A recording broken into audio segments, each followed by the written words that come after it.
Welcome, everybody. Today's webinar is From Policy to Practice, Advancing the National Poverty Reduction Strategy. This webinar is brought to you by Tamarack Institute's Communities Ending Poverty. We are a network of poverty reduction collaboratives in 90 communities seeking to end poverty locally. My name is Natasha Pei, and I'm the Director for Communities Ending Poverty and Communities Building Youth Futures. Before we begin, I will start with a land acknowledgement. And it's an acknowledgement that no matter where you are calling in from today, if you are on Turtle Island or North America, we recognize that we are gathering on Indigenous land and start by expressing gratitude that we can meet from the lands that we're calling in from. We thank Indigenous people who have cared for and are still caring for this land. For those of us who are settlers, it is our job to commit to learning the history, the promises, and the challenges of truth and reconciliation. I also want to acknowledge those who came here as settlers, as migrants either in this generation or in generations past, and those of us who came here involuntarily, particularly brought to these lands as part of the transatlantic slave trade and slavery. We pay tribute to those ancestors of African origin and descent. I'm calling in from the unceded traditional territory of the Anishinaabe in the region known as Gatineau, Quebec. I want to invite everyone to take a moment to silently acknowledge the land where you are situated today, or think about a personal commitment that you have towards truth and reconciliation and dismantling anti-Black racism. Whether you are here in Canada, in the USA, Australia, or elsewhere from around the world. On today's webinar, we're diving into the newest report by the National Advisory Council on Poverty. The council is about 5 years old now and has just released their 4th listening report. Their mandate is to help the federal government remain accountable for reducing poverty and engage all Canadians in conversations about poverty. Scott MacAfee is the chair of the council and former coordinator of New Brunswick's Economic and Social Inclusion Plan, Overcoming Poverty Together. He is here to share more about who the council spoke to, what they heard, and where we really need to be focusing next. Also joining us is Meghon Reid, who is the Executive Director for Vibrant Communities Calgary, a local place-based collaborative using the collective impact model to reduce poverty and ensure enough for all the people calling Calgary home. The collaborative is a longtime member of Communities Ending Poverty. They were also a host of one of last year's local community engagement sessions to inform the report that we're talking about today. And so we're very excited to have Meghon speaking to us from the community's perspective on what they heard and how we can interpret the Advisory Council's report. So welcome, Scott and Meghon and everybody on the call. Thank you for being here with us today. So I think first, yeah, Scott, congratulations. This report is the culmination of a lot of conversations. You and the council do this every year. It's a very thorough report. It's about 100 pages long. So let's assume I'm a community member and my job or my volunteer work is directly related to poverty. Can you offer us the Coles notes on who did you talk to and what do they want us all to hear? Sure. Yeah, thanks for the question. It's a real honor and privilege that I get to go across the country, talk to people. So we talked to probably a few hundred people this year, or I guess last year. No, I guess this year. No, last year. Sorry. It was in 2024. It's a weird time. So 200 people. We were in Whitehorse and then Calgary. Thanks to Meghon. Thanks to Yukon Anti-Poverty Coalition for Whitehorse. Then in Halifax and Truro in Nova Scotia. Nova Scotia Health helped us out there. And then went to Community Reception Council in Newfoundland, where Lindsay and her team really put together a couple of really interesting days. So we were at all these different places, all these different faces. Everybody was unique and different, but the challenges they're facing are very similar and nothing really new. Housing, food insecurity, income adequacy, the unaffordability of everything, that kind of rising prices without the wages and the benefits keeping up. So those struggles are real. And I think that those struggles have, in the past year, have kind of expanded and aren't only struggles for people living in poverty, but are struggles for everyone, except that the people living in poverty have been struggling it for generations. And it's just harder and harder on them. The other thing we saw this year, which I want to mention, is that we saw like so much innovation, so much ingenuity, so much get it done. There's so many groups and stakeholders and people that are committed to making their communities, their place better for everyone by doing good work.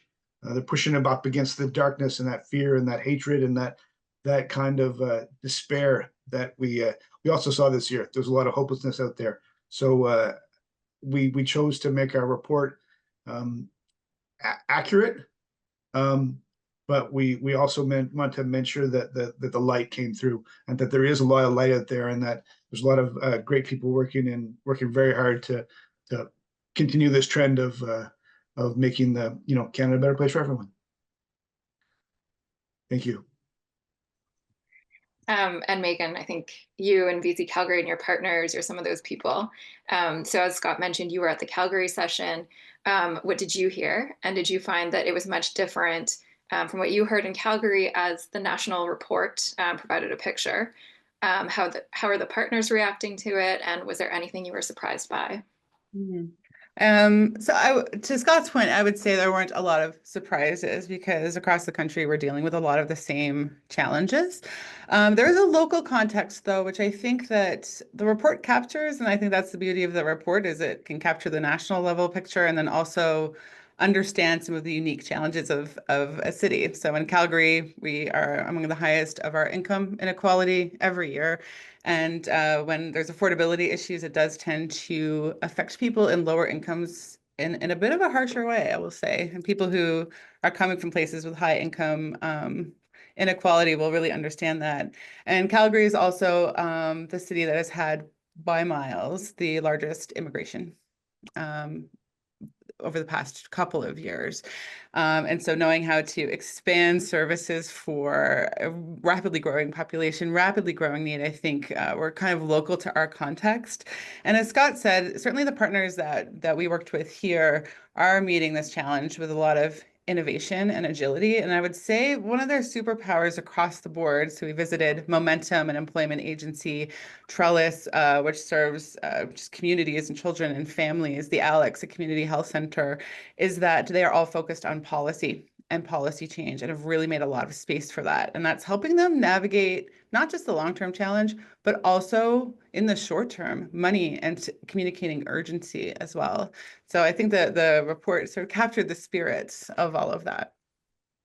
And just to clarify, Meghon, you said that they're really leaning into policy. Are these folks who had been more programmatic, project-based in the past, or have they sprung up around policy change? They have. I would say it's definitely shifted for some, not all of those agencies over the past 5 years, since the pandemic and the affordability crisis really hit, an increasing sophistication in policy change, and a lot of firepower and resource around government advocacy, which I think does kind of help us in those shorter term moments as well. Thanks. And so this brings us to maybe a bit of a tension. The report is called an urgent call to action.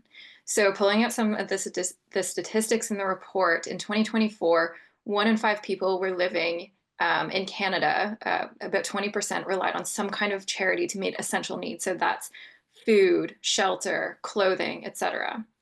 And of those, nearly 70% said it was the first time they relied on charity. So we're seeing many more people drop into poverty as the poverty rate increases. And charities are being outpaced by demand, and there's a frontline crisis. So we know that the real way of relieving crisis is systemic change, is policy change, addressing the root causes, which is long-term, it can be slow. But, we have this frontline crisis, and we have to address the symptoms at the same time. So Scott, Meghon, what kind of advice do you have for service providers who are feeling the tension between meeting that immediate demand versus kind of stopping the demand by going upstream? Yeah, I can take a crack at this. I think there's a couple ways to think about it. We can't, I think that looking out is always a good, kind of place to focus. The challenge is that to look out without only looking out. I think that we have to look out to see where we go next, but also look down to see that all the people that we're bringing with us are safe and secure in their position, and that we're waiting up for the people that are that aren't there yet. Individual support and system change. I think we have to do those things in parallel, because even if we get the system change, there'll be people that aren't ready for that system change yet. And I think that if we wait up for those people, I think that's, we have to bring everyone together. Individual support can happen agency by agency, but system change has to happen across agencies, across groups, across governments and individuals and businesses. And so I think that it takes longer, but I think we learn how to do it through the way we serve each other, the way we interact. That relational commitment to each other is our way, kind of how to get to the better system. If we get good at, some people get really good at doing the individual one-on-one stuff, and they can improve quality of life for a family or person or a child. And through that, I think we learn how to do that for everyone. I think that kind of that core piece of how do we change lives can expand up, and then we start talking across sectors. Like, so poverty is a really interesting sector, and I don't know if it's a sector at all, because it's like that movie, Everything Everywhere All at Once. It's all the things all the time, and they all have an impact on poverty: housing, food, mental health, addictions, transportation, childcare. Like, it's all these things, and if we change one, then the other things change. So we need to change them all at the same time, so we can evolve the entire system and not just one part of it. Yeah, I think that's enough for now. That's how I would suggest that we do it. So keep the like your head up, but look down and look back. I think it picks up too on one of the archetypes that we've seen when we look across the 90 members at how do we create systems change. A lot of the times, one of the archetypes to get there is push, like doing those program, service interventions, like you were talking about, like meet the immediate demand one-on-one of specific individuals and families, but then look at how we can turn those niche interventions into the norm. How do we push up what we've learned about supporting individuals and families to make it sustainable and more widespread through a policy change? How do we make this program sustainable by changing the actual policies in the education department, rather than continuing to fund teachers over and over.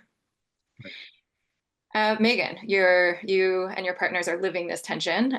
So you're the backbone. So how are the VC Calgary partners coming into the Enough for All strategy at this point, when they're also balancing the frontline crisis? And what do you add as the backbone?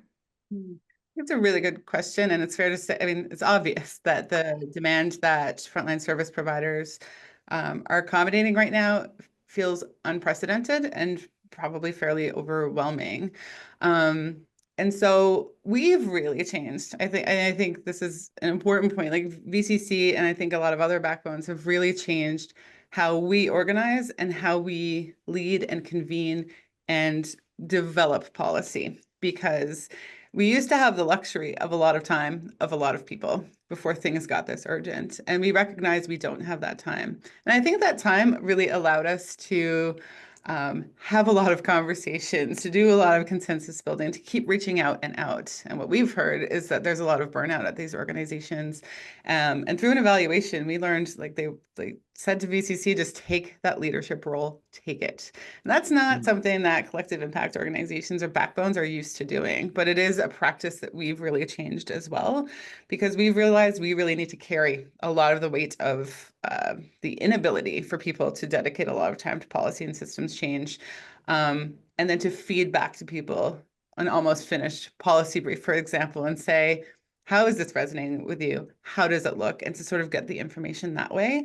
And I think the old school ways of doing it just don't work anymore. So I think it's really more of a change for the backbone. And then there's also been, I think, an additional element of really understanding, for those who are engaging in some of that advocacy and policy development, what new information do you need? This challenge, what's happening now, is so rapid that StatsCan data can't really touch it in some ways. And so VCC, I think, has taken on an additional challenge of community-based research and trying to understand our point in time so that we can be feeding that back to our partners so that they can use that in everything from funding applications to their own policy advocacy.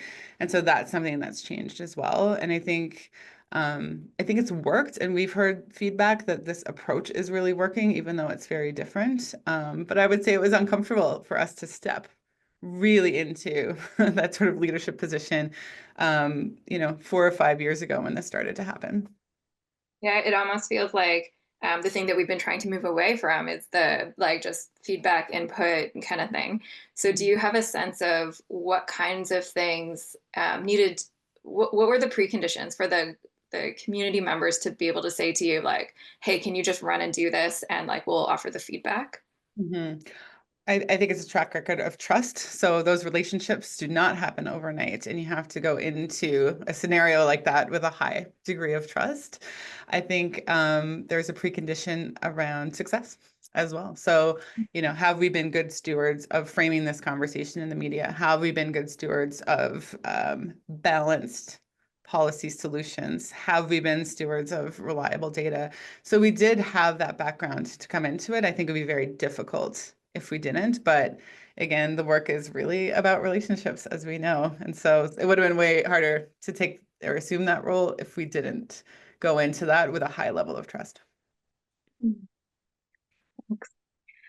So switching gears a little bit, Scott, you've talked before about the loneliness pandemic.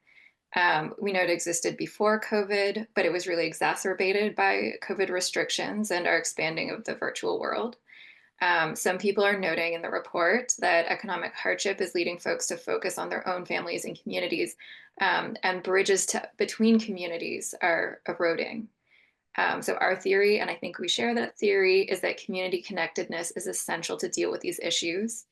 There's a breadth of people, talented groups, organizations, individuals that could actually, with a shared purpose, make real progress on some of these challenges. So what are each of your thoughts on how we counteract the insularity that we're seeing, the virtual world, and the scarcity mindset? Can I go first? Mm-hmm. So I think that we have to first counteract that whole narrative that of insularity, that we aren't independent. We aren't self-sufficient. I think that the more we think we are, the less probably it makes sense for everybody. Self-reliance, self-sufficient, those are just, they're myths, right? We need to, an unlimited belief of scarcity. There's lots. It's very poorly distributed, but there is lots. And community, I think, it is an only solution. But as humans, it's who we are. That's our natural state, right? In community, we belong together. But communities based on relationships, like Meghon said, you have to have trust. You have to show up. It takes time. It takes care. It takes kindness. And I think those are the things that we've lost a little patience for. And how do we bring more of that into the conversation? How are we be more empathetic with the groups we're supporting and groups we're working with? We've got a lot of the current world, and the virtual world is very transactional. We give this, so we get that. But the magic community is, in my opinion, is that we get to give. That's why community feels so good. Is we get to give. And so our contribution is that's our benefit from being in community. It's not that we get stuff out of community, it's that we give stuff into community.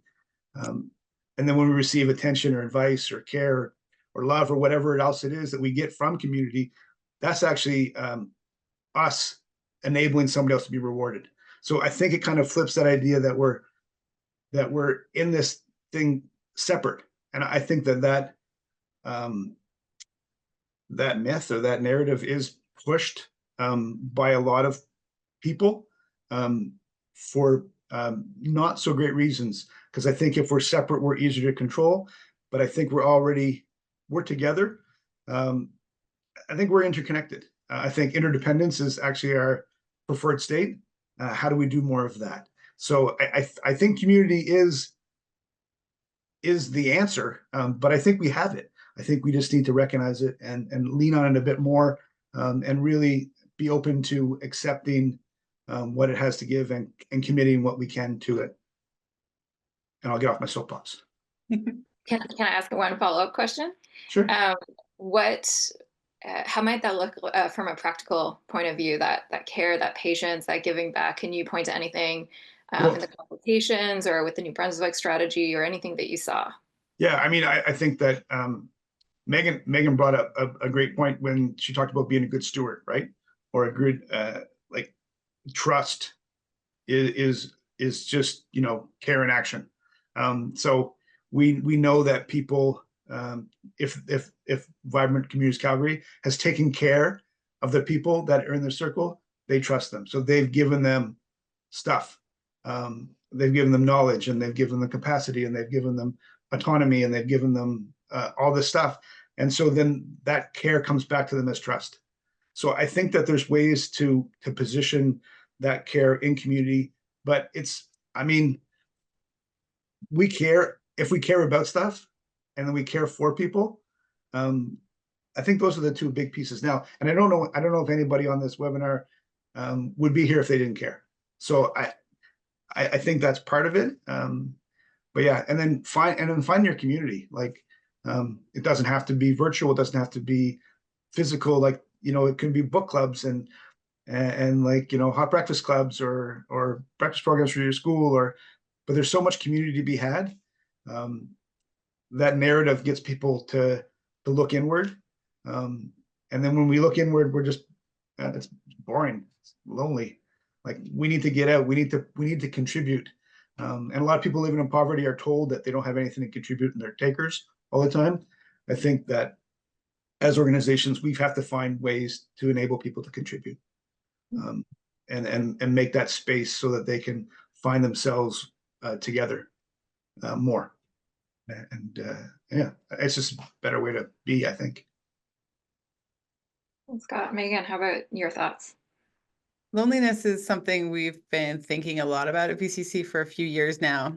We did a podcast, I think we can throw that in the chat probably, with someone named Dr. Richard Lewinchuk, who kind of famously studied, he's with Alberta Health Services, a psychiatrist, who kind of famously studied the fact that your biggest predictor of a long-term hospital stay is not cancer, it's not heart disease, it's actually loneliness and isolation. So just kind of an interesting implications from a health system impact. One of the things we talked to Richard about a lot on this podcast and then in other conversations is how municipalities can create spaces for natural collisions, because that is really effective in terms of combating loneliness. So he has a lot of things to say, for example, on the importance of dog parks and incentivizing dog ownership, because those are places where natural collisions happen. I think one of the features in Calgary is thinking about how we have people, so many people who are new to the city, be able to come together and to meet in sort of a more organic way, because some people aren't comfortable meeting in sort of, you know, established places where they might not feel where they belong. And a lot of that has to do with language and culture and really mobilizing community leaders to bring people together. I worry if we don't sort of tackle loneliness and isolation head on and look at that as a mental health challenge and as a challenge of people being afraid of change.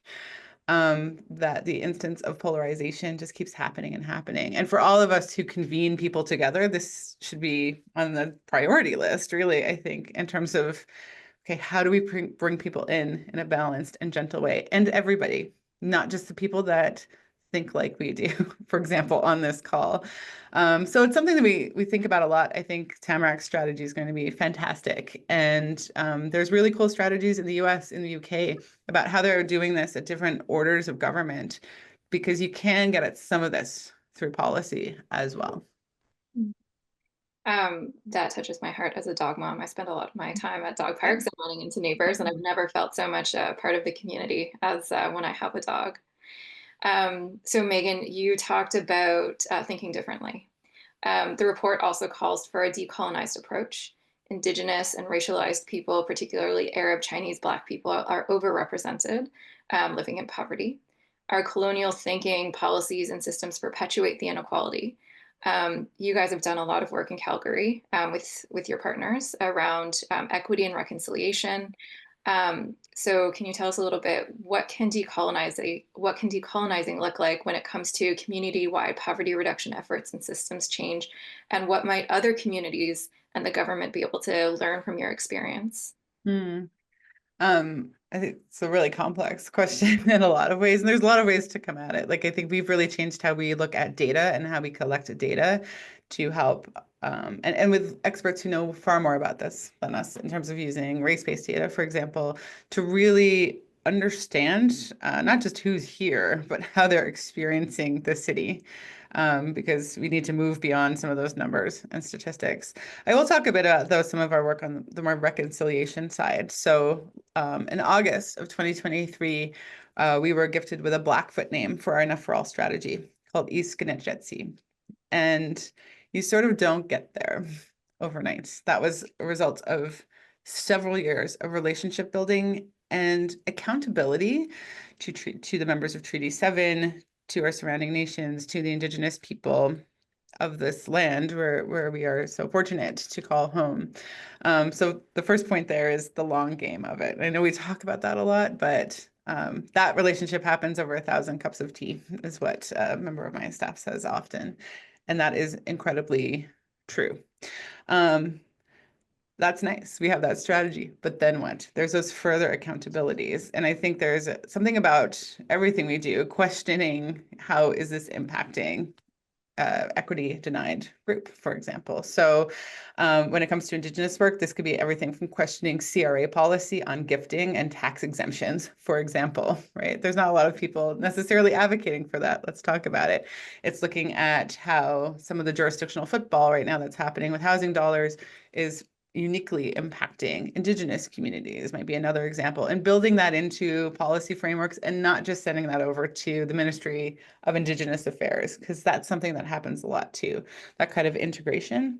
But one thing we learned a lot last year is taking care of the people who are really doing that work. So we brought together Indigenous leaders, I think this works for a lot of different communities, to do a pipe ceremony at the end of the year and provide a space of healing, because that work is hard. And in this kind of political climate, it's a bit torturous as well. And I think that is also a part of decolonization, is understanding as organizations who might, sort of have a lot of Western origins like VCC, how are we taking care of the people in those communities who are out there every day doing that work in a very vulnerable and hard way.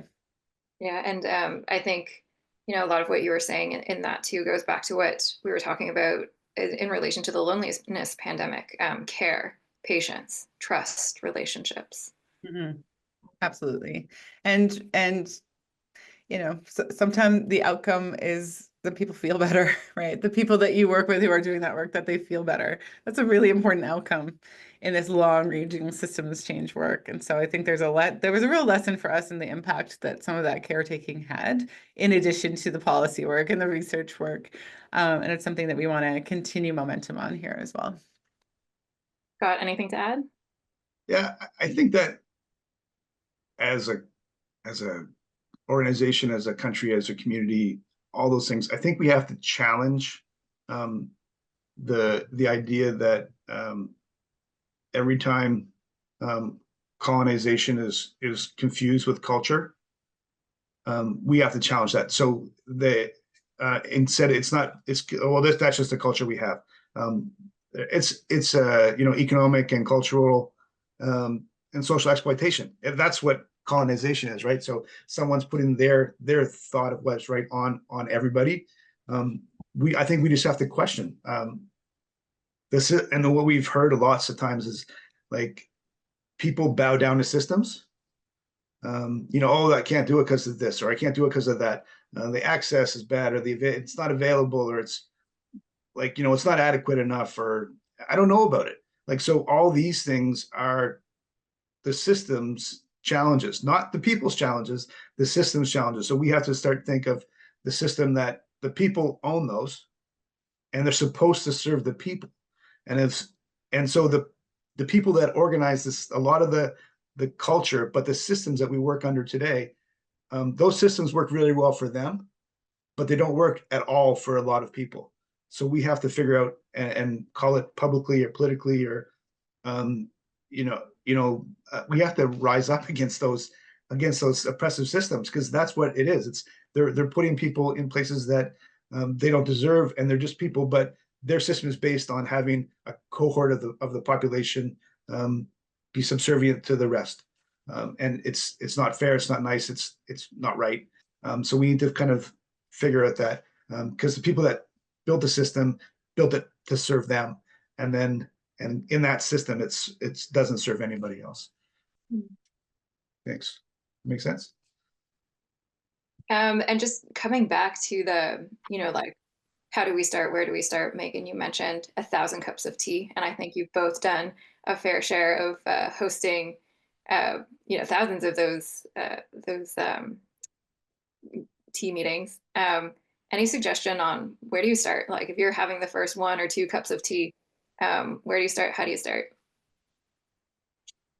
I mean, so there's people in every community that are sort of like hubs of connection.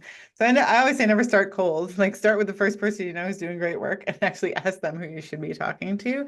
And I've always been surprised at, I don't know that I've ever got a no. It's like, you reach out to somebody or you get connected. That's always maybe the better route. It's like, can we have a conversation about what matters to you? Like, there's no agenda pushing. It's like, what matters to you and how can we help? And I don't want to oversimplify it, but I think it's that simple. And then, I think there's soft ways and tactical ways to actually build in contact and communication and convening opportunities to keep bringing people together, because one chat with someone 4 years ago doesn't help you today, but lots of chats with someone along the way will help you out.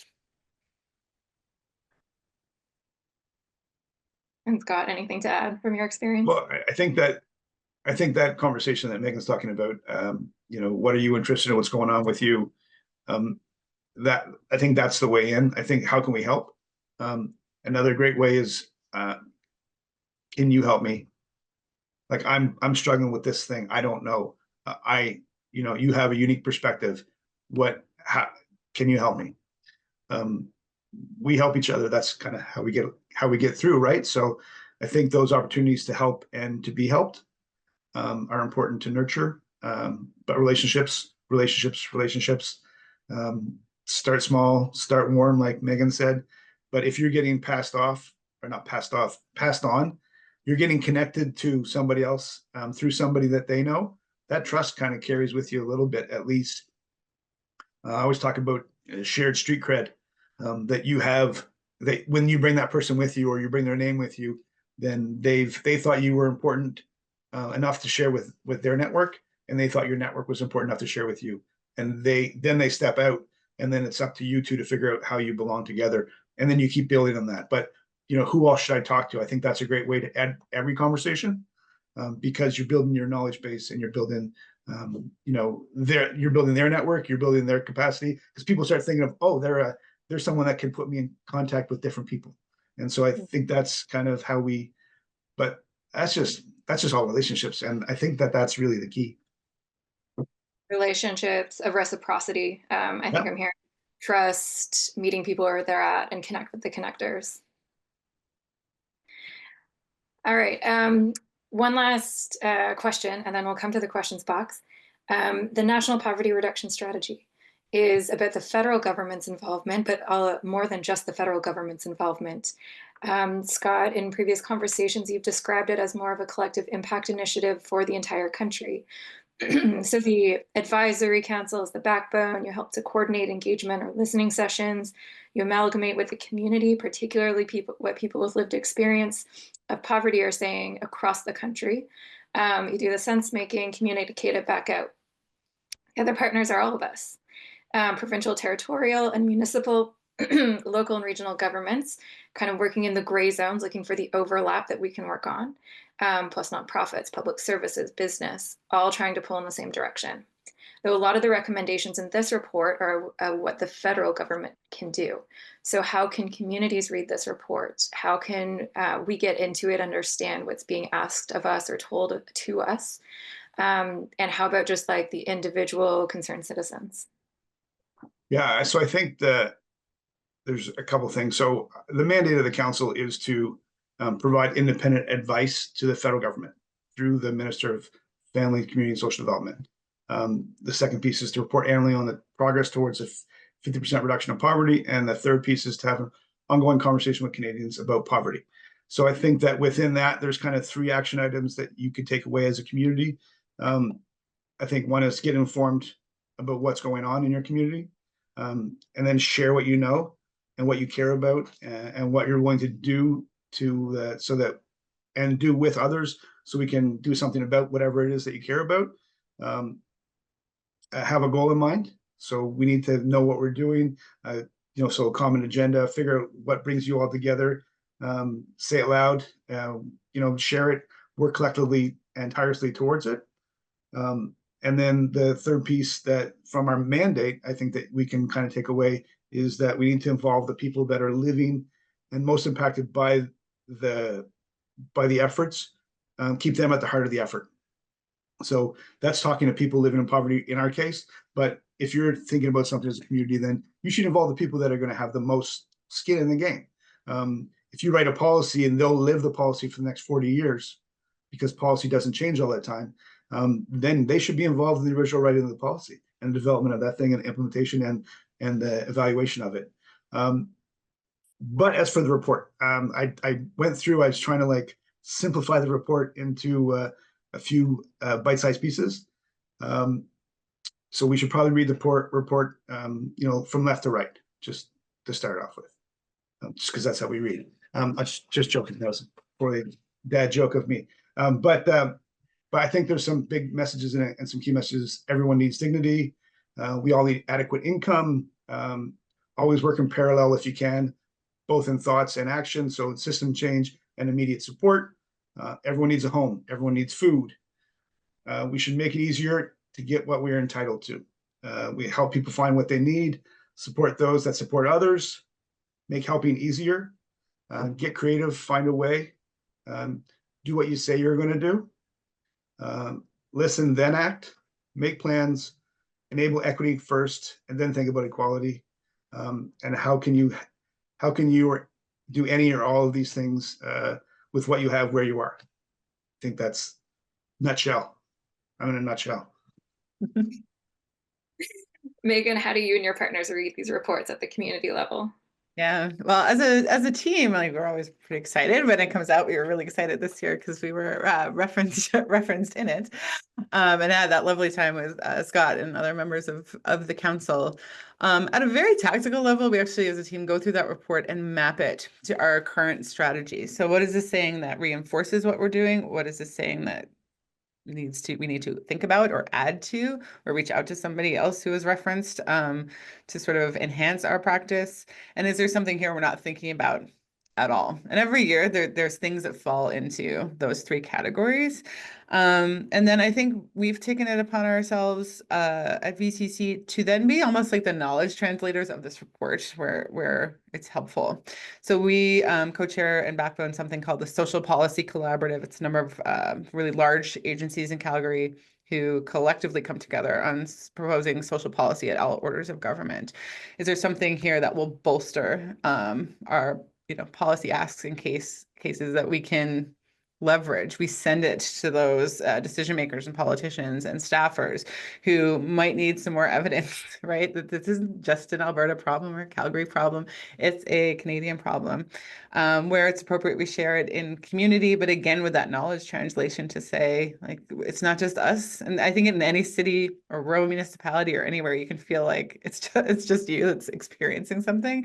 I think the contextualization of a national report like this is super important because it's like, this is a countrywide problem. And there was somebody, I think, who asked a question in the chat around, how do we use this at all different orders? I think we do. And it's to say every order has a responsibility here, even if you're trying to push it off to a different order of government. So we're going to make sense of it for you. Here's what the national level is saying. Here's what the provincial level is saying. Here's what the municipality is saying. We're going to sew this up for you. There's a role for everybody to play. And so I think the information in the report is important. This year particularly, I think re-upping on the concept of urgency, especially with the title, was great. Because we've all sort of gotten used to this slow drip of bad news and bad statistics in our work, and it can be hard to maintain urgency. So I think it did bolster, some of that call for urgency as well. So things do feel urgent. In the chat box, John mentioned that poverty is increasing rather than decreasing in Canada. We are like, where's the hope? Let's end this section.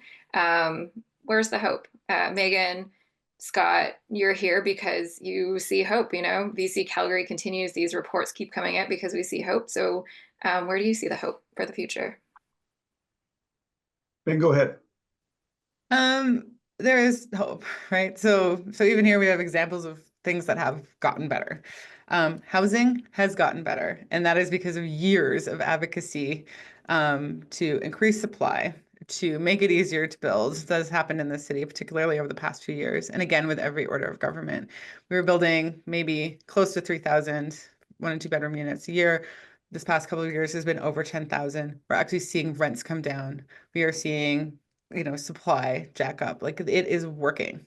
And rents have come down steadily for the past few months in Calgary because we saw all that come online. So that is happening.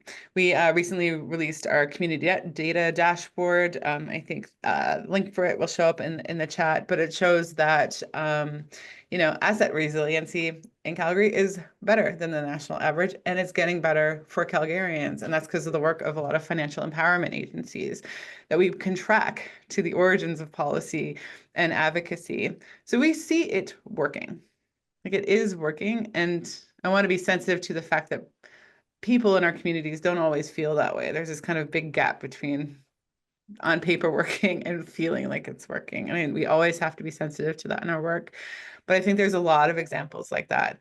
Policy one that happened a couple of weeks ago was lowering the criminal rate of interest nationally. Like, there's stuff that's happening that's having a really tangible outcome that people on this webinar are doing every day. So I think we have proof points that we don't have to wait 12 years for along the way.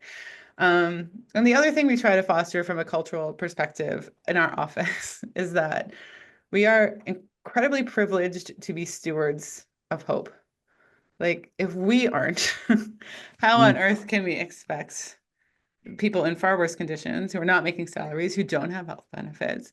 We are privileged to do this work. And if we can't kind of steward and hold the line on hope, then we'll be in a pretty tragic place. And I speak for us, but I know a lot of staff and a lot of agencies come at it from the same perspective. And I'll end on a slightly funny note. We did a podcast with someone once, and we always ask people if they're optimistic. And this person said, "I'm not optimistic, but I am hopeful." And hope is this thing that punches you in the soul in the morning and says, like, get up. It's time to do this again, because we are actually wired that way in some ways that are kind of hard to explain. And so sometimes if I'm not feeling particularly hopeful that day, I do think of that, have a chuckle, and you get back in. But we're all stewards of hope, and we have to remember that. Yeah, well said. Yeah, I started thinking that, like, what a complicated question. And then thinking that where do you find hope? Where do you see the potential, the possibility? And I was kind of thinking of, like, well, what's the most simplest form of the answer? And I was starting like the hope is here in this webinar.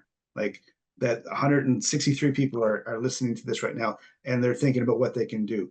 But hope is all around. Hope is in people holding doors. So they're hoping for, like, to help somebody, people saying hello to strangers, eye contact, quiet conversations, peaceful protests, helping a neighbor, going to school, going for a walk, giving and getting hugs, little kid giggles and grandparents holding hands, and for that caring for each other, open hearts, open minds, land acknowledgements, that's hope.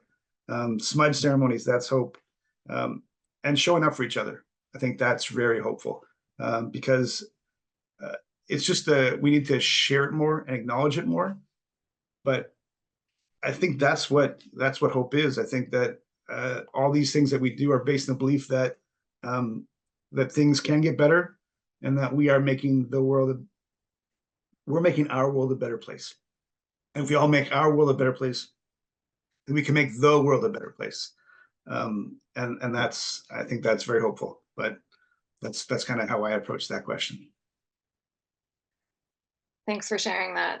I think there is, and this was repeated a couple of times throughout the webinar, I think there's really something to being real, being authentic to what people are feeling, but trying to look at the wins at every level, at the individual, the short term, the medium term, just needing to look at what we are accomplishing along the way, even if we don't feel it across the board quite yet. All right. Let's go over to the question and the question and answer panel. If you have questions for Meghon or Scott, please put them into the panel. We're using the chat so that you can chat with each other, but if you have a question for the speakers, please put it there. It looks like we have a couple of early questions about basic income that got several votes. So this report, it's not the first time, has recommended a basic income floor rather than a specific basic income program. Scott, can you tell us a little bit more about why a floor? What's the hesitation around a specific basic income program? Meghon, I know that BC Calgary, you advocate for a basic income program. So where would you suggest, like, why basic income program, and where would you start? So a basic income floor is more of a shared responsibility model, because I think that basic income is mostly looking at a public funding of the program. But we talk about an income floor being made up of government's programs and supports, wages and salaries that are livable, and any additional programs you want to put in place, or program or supports. So that could be like, so people that are getting all of their basic income, or their income floor from their jobs, probably don't need any government support. The people that don't have jobs, they probably need way more government support. So, but we think that in Canada, we can bring everybody above that MBM line, where everybody's not living in poverty, and then bring some stability to it. And then as soon as we get stable, we get out of survival into stability, then we start looking at thriving. How do we thrive as a country? But that's why we've called for that, because I think it's a shared responsibility. If it goes all to government, it's just one person that has to say no, right? If we share the responsibility that we need livable wages, we need to be able to maintain our spending power. We can't give we can't put more money in from the federal government and it getting taken all away by corporations and businesses. We have to figure out how that thing makes sense for everybody. So that's our livable, our income floor. Makes sense. Yeah, I think for us, so I think Jamie's going to put a study in the chat that Lee Stevens on our team led. We worked on with the University of Calgary. It's called a guaranteed basic income for Canadians, off the table or within reach. It's within reach, so there's the spoiler, but there's a lot of good stuff in there, Natasha, in terms of your questions around like how do you get started and whatnot. I think one of the things that is kind of continually challenging is sort of pilot frenzy we've had on this one for years. Like, we actually know what to do, we know how to do it, and we know the return on investment. So we have all that evidence. If you think about like systems change in smoking, like the health evidence around smoking was evident for like a really long time before we did anything about it. It's really the mental model shift that needs to happen with decision makers, politicians, because all the evidence is there. We actually don't need any more evidence. It's there. What is the mental model that we're trying to shift? And I think that mental model we're trying to shift is, some really ingrained and hardened beliefs about what you earn, and bootstrapping, and they kind of come back to that. And that's not to minimize how people feel about that, but I think that's actually the piece that we tend to miss in these conversations is we just don't need any more evidence. We need a change in thinking. Yep. And that's the And hardest piece. Yeah. Like changing people's minds that aren't in that situation, that felt that they've contributed something, and they don't want to share. But it really comes down to sharing our wealth. You know, if you have enough and then somebody doesn't have any, then it makes sense that you share. I think that our tax system's a great, well, not great, but it's a method of income redistribution, that could be better employed to help everybody. So if we can figure that mental shift out, so people know that they're not contributing only to somebody else, but our future is kind of intertwined with everybody else's future. And so that the more stable we are as a country, the more stronger and the better our communities are, and the more healthy we are. And like, there's so many benefits to it. So Meghon's right. No more need for evidence, but action would be nice. So you both talked about mindset shift in that conversation. Alicia was asking, how do we bring people into the conversation about income solutions to poverty who are ideologically opposed? You know, Alicia says, I really believe in the power of conversation, but it can be hard to bring the other demographic who maybe doesn't feel the same way to the table at all. So how might you guys go about that? So Vibrant Communities, particularly, you know, we do a lot with media and communication to try to influence the ecosystem where people are having conversations, right? So I think it's great for any organization or person to think about how you're doing that and to handle that very carefully in a very balanced way. But in communicating, we actually develop personas of different types of people we're trying to move and convince. We kind of know the people that are in our back pocket that agree with us, or like preaching to the choir. We know who they are. We know how they think. We know where they go. We sort of know what their habits are. It's a bit harder. And Alberta, I mean, is tough for this, to reach that person who has maybe always voted the same way. And since they were a child, who is maybe incredibly wealthy, who's not necessarily exposed to social issues. And you know, there's a lot of great data out there on how you actually communicate, first of all, to sort of people like that, to find places of resonance that they'll agree with, whether that's the fact that it's an $80 billion price tag every year to service poverty in this country, and that's not a great use of resources, to how social disorder is impacting their local business. There's ways to kind of latch on to something that someone else cares about. That's important. And I feel like Scott's going to say this, I'll preempt him though. Like, I think there's also that element of, with everybody, you can find something.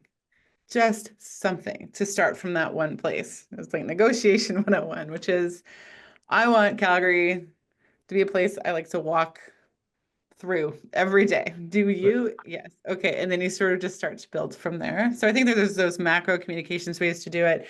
And I think there's also at an individual level, I truly believe that most people want the same things. They want prosperity. They want their kids to be safe. They want the same things. And we just kind of fundamentally disagree sometimes on how to get there. Yeah, I think Meghon stole some thunder there. It was great. Nice move, Meghon. But I was thinking of, like, heard someone talk about fish and chips one time. So you kind of fish for that common piece. And as soon as you find it, you kind of go in that direction with them. And I think that those directions, so like, you know, it's like feeding someone chips. You can't just have just one. So you keep kind of giving them chips, and then, because Meghon's right, people want the same things. People want to be healthy and happy and be safe and be loved and be taken care of and care for others. Like, that's just, I think we just need to be better humans together. But how we do that, and that idea that we don't take care of each other, or that I can take care of myself, you should be able to take care of yourself. I think, I mean, I don't think that there's any self-made anything. I think there's a backstory, but I think that all those conversations start with curiosity, and judgment ends them. Like, I rock, you suck. That's it. That's the end of the conversation, right? But if we can actually, you know, tell me more about that, explain why you feel that way or why you think that way, and then I think we can dig into it a bit more. But that's a long process. Relationships are hard. But they're worthwhile because they last a long time. If they're nurtured and cared for, but that's it. So there's people that won't ever agree to. Some people hate taxes. Some people, don't like the woods. But you have to. There's part. I don't know why, but I don't know why either of those things. I think there's good things about everything, but we just need to find them together and then explore them collectively and figure out how we can get along. I think that agree to disagree. I think that's a real big cop out. But there's some things like hate and racism, and there's some kind of conversation enders that I think we just have to get up and walk away from as well. I think there's a lot of rehumanizing in there. I liked a specific tool, Meghon, that you mentioned was personas. We've also had experience with personas in several communities that we've worked with, have used personas to understand the experience of poverty in different communities. But what a really interesting idea to use them to understand the people who are not at the table in general, as a way to rehumanize people and to find that kind of common ground and what's motivating different people. All right. Last question. How do we move from incrementalism towards the kind of big change, that big systemic change that we need? In the limited time left, I would say not a mutually exclusive concept in a major way. But what I like about that question, and it is a lot of small changes that get us to the big change. What I like about that question is this idea that we have to wait for all the small things to happen before the big thing can happen. We knew in the pandemic, we use it all the time, but it's true. CERB happened like that. We have the ability to solve these problems and to make quick decisions and to put them in quickly. And we have a lot of proof points as to how that's happened. So I think that's almost a good question or reminder for the people on this webinar, which is, don't lose the fire and don't believe that it has to take as long as it does. It often takes that long, but it doesn't necessarily have to. And I think we have to remember that, particularly at this point in time when so much is changing so rapidly. Yeah, I agree. I think that I was going to be really kind of humorous or potentially humorous and say incrementally, but I think Meghon's point is well taken. We need to do both things at the same time. We need to be focused on the long term and the short term at the exact same time. Keep doing what you're doing, but also be mindful that you're doing it for a long-term reason. These are contributing factors to this long-term success. And if without this stuff, then people don't getting taken care of, and this piece will just keep that progress going forever. The infinite game. I think that we're just trying to be better humans together, and we're just figuring it out. So I think be patient with each other, and some of that stuff is important.